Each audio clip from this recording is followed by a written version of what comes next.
सीमा रेखा कहानी। आशापूर्णा देवी। सभी हारकर लौट गए थे। आखिरकार सतीनाथ खुद तिमंजिले पर आए। तीव्र स्वरों में बोले, बेहुदगी की भी एक सीमा होती है, छवि रहनी चाहिए। लेकिन ऐन शादी के मौके पर मेहमानों से जब घर खचाखच भरा हुआ है, जैसी बेहुदगी तुमने की, उसकी कोई सीमा नहीं है। मेरी इज्जत इतने सारे रिश्तेदारों के सामने मिट्टी में मिला दी, अपनी भी कोई कम हंसी नहीं उड़वाई है तुमने। अब दया करके चलो। तिमंजिले की छत पर कमरा बनाने की इजाजत नहीं थी, फिर भी छवि के लिए यहां टाइल्स लगवाकर कमरा बनवाया गया था। छवि के इस टाइल्स लगे कमरे में बत्ती नहीं जल रही थी, फिर भी नीच पंडाल में लगी अनगिनत बत्तियों की आड़ी तिरछी रोशनी न जाने कैसे आकर दरवाजे के सामने वाले हिस्से को रोशन कर रही थी। उसी दरवाजे के एक किनारे हाथ रखे खड़ी थी छवि। उस हाथ की पांचों अंगुलियां और गाल का एक हिस्सा ही दिखाई पड़ रहा था, लेकिन उससे छवि के चेहरे के हाव भाव का अनुमान नहीं लग पा रहा था। यह समझ में नहीं आ रहा था कि वैसी ही पहले जैसी अकड़ में है या कुछ धलेई पड़ गई है। सतीनाथ के बुलाने आने पर भी अगर पहले वाली हालत बनी रहे तब तो मानना ही पड़ेगा कि छवि भी अपने पति की तरह पागल हो गई है। लेकिन हालात बदल गए हैं, ऐसा नहीं लगता। अजीब सी रूखी आवाज में छवि बोली, तुम क्यों तकलीफ उठाकर ऊपर चले आए भैया, मैंने तो कह ही दिया है। हाँ, जानता हूं। सतीनाथ अपनी खीज और नाराजगी को फेंट कर बोले, मुझे पता है, एक एक करके घर का हर कोड आकर तुम्हारी खुशामद कर गया है और तुमने सबको खदेड़ दिया है, ये कहकर कि नहीं खाऊंगी, नीचे नहीं जाऊंगी। सुना, तुम्हारी भाभी ने हाथ तक जोड़े हैं तुम्हारे आगे, इस पर भी तुम्हारा। छवि का चेहरा अभी भी नहीं दिखाई पड़ रहा है। छवि अगर कमरे से थोड़ा बाहर निकल आती तो शायद उसका चेहरा दिख पड़ता, लेकिन छवि बाहर नहीं निकल रही है। लगता है किसी ने सीता की तरह लक्ष्मण रेखा खींचकर उसी में रहने को कह दिया है, जैसे कि अगर उस रेखा को लांघेगी तो रावण पकड़ लेगा। लेकिन दरवाजा बंद करके छवि बिस्तर पर लेट जाए, यह मौका ही नहीं मिल पा रहा था। शाम से ही एक के बाद एक आदमी चला आ रहा था छवि को बुलाने। अरे ओ छवि, 500 आदमी आ गए हैं नीचे। कितने ही लोग छवि छवि करके तुझे पूछ रहे हैं, आ एक बार। ए छवि, तेरे बड़े भैया को कितना सुंदर दामाद मिला है, आकर एक बार देख तो जा। बुआ जी, कोबर घर में न जाने तुमने क्या क्या कुछ नहीं किया है, पिताजी बुरी तरह नाराज हो रहे हैं, जल्दी आओ। तुम्हें बुलाया है, आओ। लेकिन छवि है कि जौ भर नहीं हिली। छवि की जिद और कसम टूट ही नहीं रही है। छवि कह रही है उसके सिर में जोरों का दर्द है, जबकि सारे दिन ऐसा कुछ भी नहीं था, और किसी भी दिन ऐसा कुछ नहीं था। शुरू से ही शादी का हर काम छवि के ही जिम्मे था। रसोई, भंडार, खाने पीने का इंतजाम, पूजा घर वगैरह की देखभाल चरखी की तरह छवि चक्कर काटती रही थी। और तभी एन शादी की शाम कैसे ये घटना घटित हो गई, जिसे तूल देकर छवि अपने कमरे में जा घुसी है। इस छोटी सी घटना से आहत होकर लेट गई है, किसी को पता ही नहीं था। उसकी तलाश इसी समय कन्यादान के वक्त शुरू हुई। छवि छवि कहीं है। गठबंधन की चीजें, हल्दी और कौड़ी कहीं है, बगल ही में रखी थीं, जरूरत के वक्त पर कुछ नहीं मिल रहा। मिले कैसे? कोई पास बैठकर देता रहे तो कितनी सुविधा होती है। फिर केवल यही एक काम तो नहीं है। गठजोड़ वाली कौड़ी और हल्दी की ही बात नहीं, कन्या का अंगवस्त्र कहाँ है? छवि ही तो सारा दायित्व संभाल रही थी। लड़की की मां क्या क्या करे, उसे आने वालों की खातिरदारी भी तो करनी है। लेकिन सब कुछ जानते हुए सबसे चरम समय पर ही गायब हो गई। छह छह इस वक्त गई है डांट खाए पति के साथ दिल लगी करने। और क्या, लेकिन इसके लिए यही वक्त था। वह ठहरा पागल और बेवकूफ आदमी फिर न जाने क्या कर बैठे। उसे नींद की दवा खिलाकर आराम से चली आती।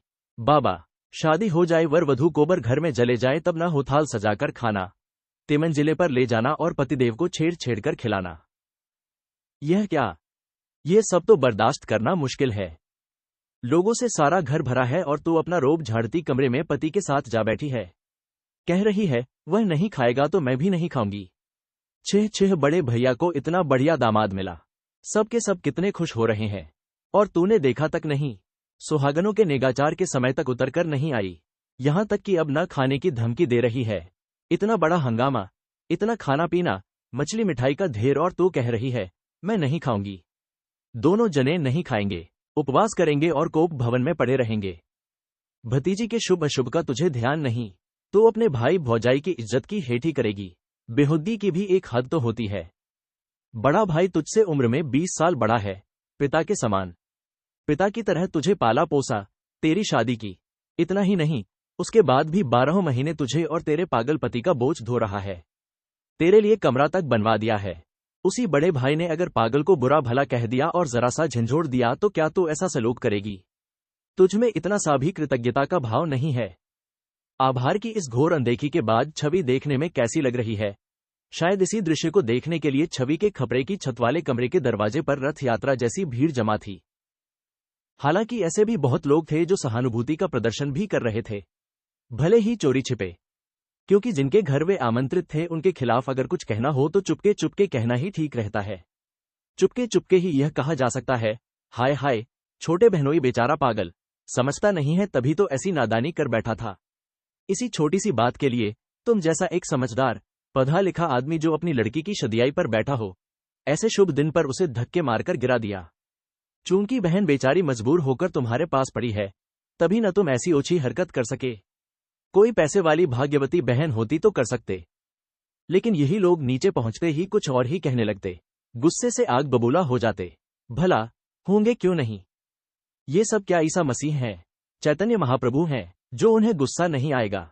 डतनी सहानुभूति दिखाने जताने पर भी अगर छवि यही कहती रहे, ये सब बातें मुझे अच्छी नहीं लगे रही हैं, आप लोग नीचे जाइए, तब शायद ईसा मसीह और चैतन्य को भी गुस्सा आ जाता। परंतु ये सारी बातें तो शाम की ही हैं। रात को देर रात गए, जब बाहर से आने वाले लोग बाग विदा हो चुके और सिर्फ घरवाले ही खाने को बाकी थे, जब सतीनाथ दामाद के रूप और गुण पर रीझे हुए थे और अपनी हैसियत पर फूले नहीं समा रहे थे, तब सहसा पूछ बैठे, क्षितीश ने कुछ खाया है? और शायद तभी याद आया कि कैसे एक बदतमीज की तरह एक चीथड़े में ढेर सारी पूड़ी, मिठाई, कबाब, फ्राई वगैरह लेकर सभा के बीच में क्षितीश पांव फैलाकर खाने बैठ गया था। ये देखकर एक जोरदार डांट लगाकर गर्दन पकड़कर वहां से खदेड़ दिया था। काम गलत किया था। सतीनाथ इस बात से इनकार नहीं करते, लेकिन उनका शरीर भी तो हाड़ मांस से बने आम इंसान का ही है। उसी घड़ी वर और बाराती आकर सभा मंडप में बैठे ही थे। कन्यादान करने के लिए सतीनाथ खुद भूखे प्यासे बैठे हुए थे। अधीर, उतावले और चंचल, बिल्कुल ऐसे ही उत्तेजनापूर्ण संगीन मुहूर्त में ऐसा घिनौना और बेहुदा दृश्य देखकर कौन गुस्सा रोक सकता है? सतीनाथ भी सहन न कर सके थे, लेकिन इस बात से वह पागल अपने आप को बुरी तरह महसूस करेगा यह नहीं सोचा था उन्होंने।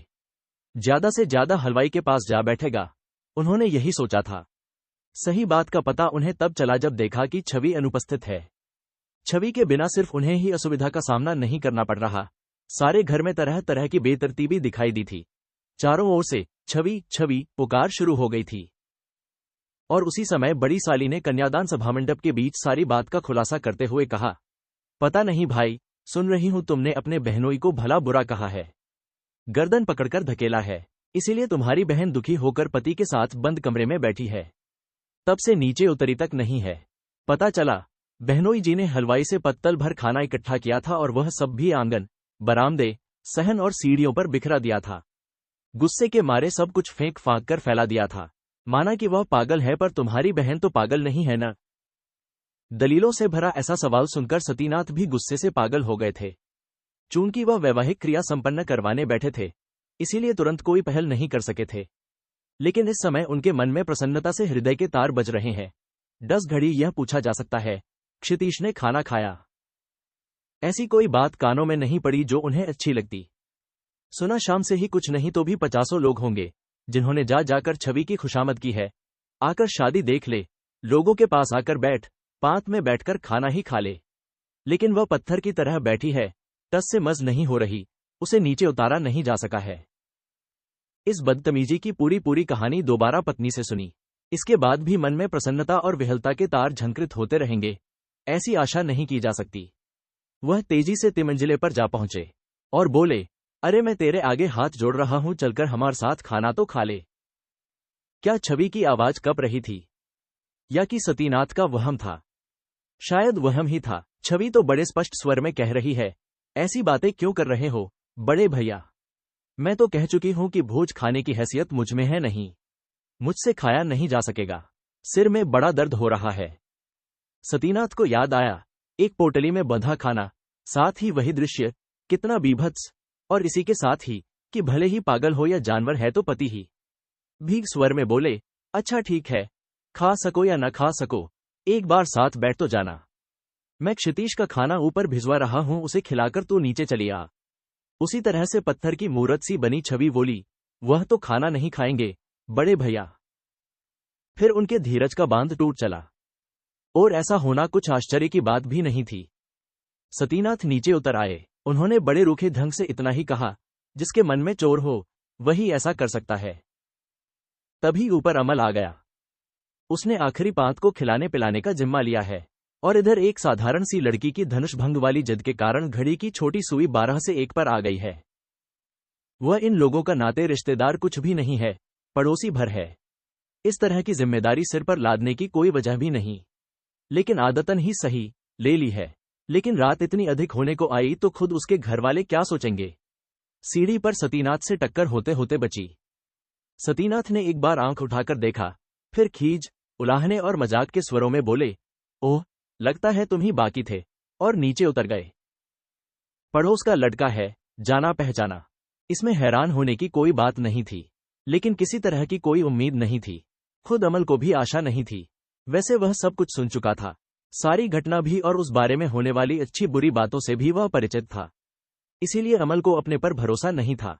फिर भी उसे कौतूहल हो रहा था कि एक बार कोशिश कर देखे तो सही कि इतनी जिद पर उतारू छवि देखने में केक लगती है। इसीलिए अमल अपने आप को रोक न पाया था। छवि कमरे का दरवाजा बंद करने जा रही थी, ये सोचकर कि अब शायद आराम से लेटा जा सकेगा। अमल को देखकर हाथ रुक गए। दरवाजा अध खुला ही था। अमल ने सोचा कि जल्दी से एक दियासलाई की तीली जला लूं। देखो छवि का चेहरा कैसा लग रहा है, पर जलाई नहीं। बोला, बत्ती तो जलाओ। पहले जैसी ही सूखी सूखी आवाज में छवि ने पूछा, क्या बहुत जरूरी है? बहुत जरूरी तो नहीं है, लेकिन तुम कुछ भूतनी अनी सी लग रही हो इसलिए। छवि ने कोई विरोध या उत्तेजना प्रकट नहीं की, न ही बचपन की यादों गे बनाए रखने के लिए कही गई इस मजेदार बात पर हंसी। छवि की तरह ही उस धुंधल के अंधेरे में खड़ी रही। अमल को छवि के कमरे के भीतर का कुछ भी दिखाई नहीं दे रहा था।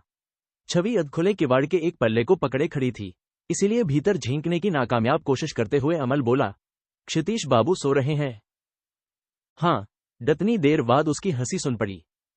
सुना सतीनाथ बाबू ने उन्हें बड़ा बुरा भला कहा है, लेकिन छवि, तुम इतना नाटक न भी करती तो अच्छा होता। सुनकर इतनी शर्म लग रही थी।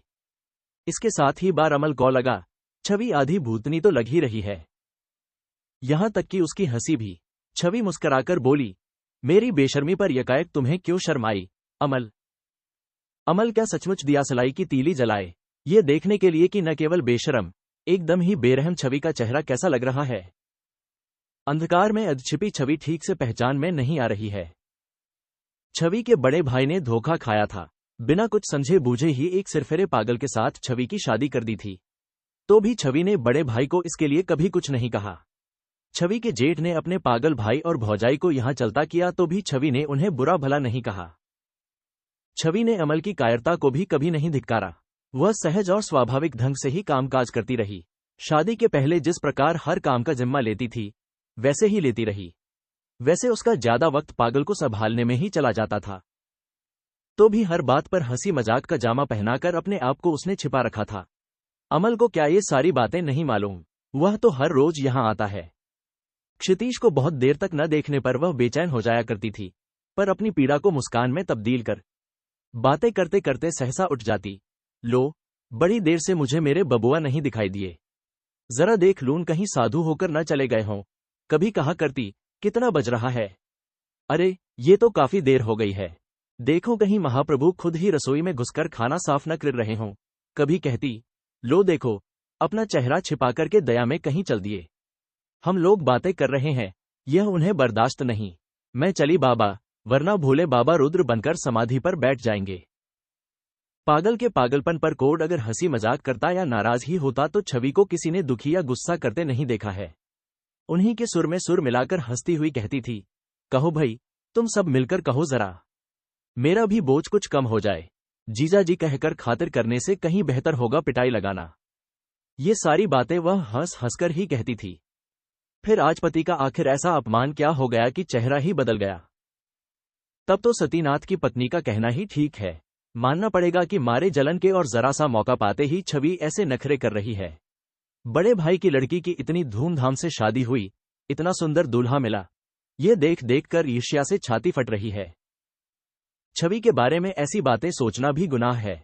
ये तो छवि ही है जो ये सब कहने सोचने के लिए सामान मुहैया कर रही है। जलन नहीं तो और क्या है। वरना छवि में ऐसी पतिभक्ति इससे पहले किसने देखी थी। उसकी भाभी तो यहीं तक कहा करती थी, छवि का पति पागल है। इस बात का दुख कम से कम छवि को देखकर तो नहीं लगता। कैसा पत्थर का कलेजा है, बाप रे। वही पत्थर का कलेजा आज मारे जलन के टूट फूट कर चकनाचूर हो गया है। लेकिन अमल ने अपने मन में आ रही इन बातों को जाहिर होने नहीं दिया। बस इतना ही कहा, तुम बड़ी निर्मम हो, छवि। तुम्हें आज पता चला। छवि ने आगे कहा, लेकिन तुम क्यों आए, ये तो बताओ। कहीं खाना खाने के लिए तो बुलाने नहीं आए। अमल ने बुझी बुझी निगाह से फिर एक बार छवि को अच्छी तरह से देखना चाहा। फिर बोला, नहीं, तुम्हें बुलाने आऊं, मुझ में इतनी हिम्मत नहीं है। सिर्फ इतना ही सोच रहा था, क्षितीश बाबू को भूखा रखकर रोक रखने से बड़े भैया को कितनी सजा मिल सकेगी। ये बेचारे भले आदमी ही बुरे फंसे। बड़े उत्साह से मुझे कहा था, देखो अमल, तुम मुझे परोसकर खाना खिलाना। ये लोग ठीक से खाना नहीं परोस पाते। अपनी बात खत्म करके अमल मुस्कुराया, बोला, हालांकि उन्होंने ये लोग नहीं कहा था साले लोग। छवि भूखी प्यासी पड़ी थी, इसीलिए क्या गला सूखा जा रहा था शायद, या कि अपने बुरे बर्ताव के लिए शर्मिंदा थी। वैसे छवि का गला तो बड़ा सुरीला रहा है नहीं था। इस समय सूखी आवाज में छवि बोली, तो तुम्हारे परोसने का डरतजार तक नहीं किया, खुद ही तो। रहने दो छवि, इन बातों को छोड़ो, तुम खाओ चाहे न खाओ, उन्हें जगह दो, मेरी बात रह जाएगी। छवि ने अपने बचपन की यादों की मर्यादा को मिट्टी में मिलाते हुए बड़े रूखे ढंग से कहा, वह नहीं खाएंगे। छवि, सचमुच ही तुम हद से ज्यादा आगे बढ़ रही हो। हर बात की एक हद होती है। आज नाराज हो इसीलिए उन्हें खाने नहीं दोगी, लेकिन कल तो देना पड़ेगा। तब छवि हंस पड़ी। सचमुच की हंसी, खनखनाती हंसी, साथ ही वाली, कल भी नहीं खाएंगे। अमल, परसों भी नहीं, किसी दिन भी नहीं। पता नहीं, अमल मामूली ढंग से कही गई इस गुस्से की बात को सुनकर क्यों डर गया। छवि, क्या उसे सचमुच ही बुद्धि लगी? क्या इसीलिए सहसा वह चिल्ला उठा, छवि। छवि ने इस पुकार का कोई उत्तर नहीं दिया। वह अपनी जगह से हिली तक नहीं। और छवि की उस पत्थर सी मूर्ति की ओर देखते हुए अमल बहुत दिनों से भूली हुई एक मूर्खता कर बैठा। बिल्कुल पास आकर उसने छवि का हाथ पकड़ लिया जो दरवाजे पर था। बोला, छवि, बत्ती तो जलाओ। छवि ने धीरे से हाथ छुड़ा लिया। बोली, क्या होगा उससे? मैं देखूंगा। देखने को कुछ नहीं है, अमल। अपने को इतना काबिल मत समझो, छवि। दरवाजे के सामने से हट जाओ, मुझे अंदर जाने दो। फिर भी छवि नहीं हटी। वह उसी तरह डेंटी रही और बोली, सचमुच ही देखने को कुछ नहीं है, अमल। और अब तक अमल भी क्या भुतहा हो गया। देखने में अमल क्यों ऐसा लग रहा है? क्या अमल भूल गया है कि इतनी लंबी अनुपस्थिति पर लोग उसके बारे में क्या कुछ सोच रहे होंगे? उन दोनों के बचपन के किस्से क्या लोग भूल गए हैं? काफी देर के बाद अमल को शायद याद आया कि नीचे भी एक दुनिया है। उसे नीचे वापस जाना है। इसीलिए बोला, छवि, ये सब हुआ कैसे? अजीब और टूटे फूटे स्वर में छवि बोली, पागल का पागलपन है और क्या। साले ने मुझे खाने नहीं दिया, कहकर अपना सिर पीटने लगे मुठियों से। छवि, क्या तुम पत्थर हो गई हो? शायद। मैं नीचे जाकर उन लोगों से क्या कहूंगा? छवि, कुछ नहीं अमल, कुछ नहीं। दया करो, वर वधू कोबर घर में है, उनके रंग में भंग न करो। उनकी यह रात सजने दो। छवि, ये सब तुम कैसे कर रही हो? करना तो पड़ेगा ही, अमल। हमें सीमा रेखा की अनदेखी करना ठीक नहीं है न। उनकी इस खुशी के समय क्या मैं अपना सारी रात तुम इसी तरह से रहोगी? नहीं, सो जाऊंगी। नींद बड़ी जोरों की आ रही है, लग रहा है गिर जाऊंगा। बेहुदी और बदतमीज छवि ने यकायक अमल के मुंह के सामने ही दरवाजा बंद कर दिया। खट से एक आवाज हुई, छिटकनी की आवाज। हाँ, दरवाजा बंद करना जरूरी था। अब उसे सतीनाथ की बात ही ठीक लग रही है। हर बात की हद होती है और होनी भी चाहिए। कुछ घंटे इस ठंडे और स्याह अंधकार में डूबी रहेगी छवि तो शायद थोड़ी सी ताकत बटोर सकेगी। फिर कल सुबह बड़े स्वाभाविक ढंग से नीचे उतर जाएगी और सहज भाव से कह सकेगी, कल शादी के हंगामे में तुम लोगों को बताकर किसी परेशानी में डालना नहीं चाहती थी, लेकिन अब तो डालना ही पड़ रहा है। अब जाकर देखो, जो भी करना है अब तो तुम लोगों को ही करना है।